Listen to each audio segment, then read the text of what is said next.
वाय.बी. Chavan centre बाहेरून आदित्य ठाकरे बोलतायत, थेट जाऊयात. कोणाची माफी मागा? गद्दार आणि चोर हे एकनाथ शिंदेच आहेत असं मुख्यमंत्री पण मानतात का? कारण त्यांनी तर नाव घेतलं नाही. काल पहिला जेव्हा मी व्हिडिओ पाहिला तो मला माहीत नव्हतं कोणाबद्दल बोलत होतो. आणि दुसरी गोष्ट म्हणजे की शिंदेची जी चिंदी चोर आहेत ते सगळे कोरटकरच्या घरी किंवा सोलापूरकरच्या घरी किंवा कोश्यारी साहेबांच्या घरी आपल्या महापुरुषांचा अपमान केल्यानंतर अशी आंदोलनं करतील का? हाही प्रश्न मनात येतो.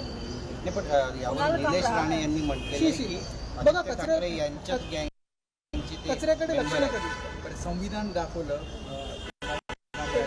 भीती भाजपला वाटते. नाही तसंच देवेंद्र फडणवीस असं म्हणतात की राहुल गांधी सुद्धा अशाच प्रकारचं लाल संविधान ते दाखवतात, मात्र संविधान वाचत नाहीत म्हणून हे असं. बघा, हे रंगाचे खेळ सगळे भाजपवाले करत असतात. लाल असेल, तुमचं रक्त पण लालच आहे ना.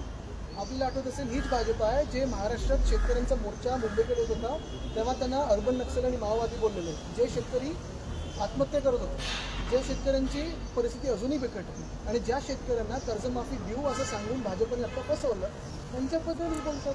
3 जानेवारीला हा कार्यक्रम 3 जानेवारीला शूट झाला होता. महाराष्ट्राच्या बाहेर पळून गेलेत अशा पद्धतीचा अशी अनेक लोक जर अशी परिस्थिती राहिली तर जे कॉन्सर्ट करतील, जे कॉमेडियन्स आहेत किंवा तुम्ही पत्रकार म्हणून पण विषय मांडत असता उद्या